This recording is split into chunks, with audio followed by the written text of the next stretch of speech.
Baik, Tribuners, kita ke berita terakhir. 29 SMA di Maluku ikut sekolah advokasi pelaksanaan platform Merdeka Mengajar.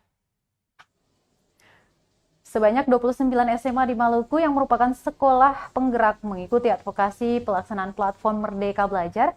Kegiatan tersebut berlangsung di ruangan lab komputer SMA YPKPM Ambon pada Senin 21 November 2022. Kepala Sekolah SMA Kristen YPKPM Ambon, Elaturio, mengatakan kegiatan ini bertujuan mengadvokasi seluruh penggerak dan sekolah pelaksana kurikulum Merdeka secara mandiri.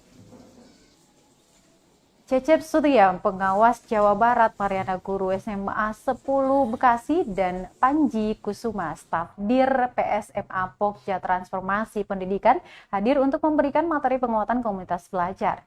Laturi berharap kegiatan tersebut dapat membantu sekolah penggerak dan sekolah pelaksanaan kurikulum Merdeka secara mandiri dalam mengimplementasikan kurikulum Merdeka dalam kegiatan pembelajaran.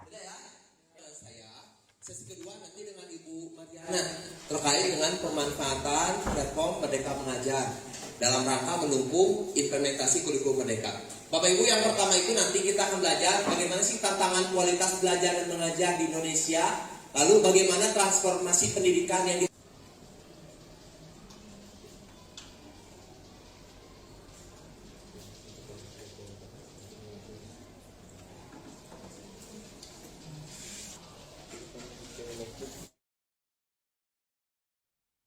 Terima kasih sudah nonton. Jangan lupa like, subscribe, dan share ya.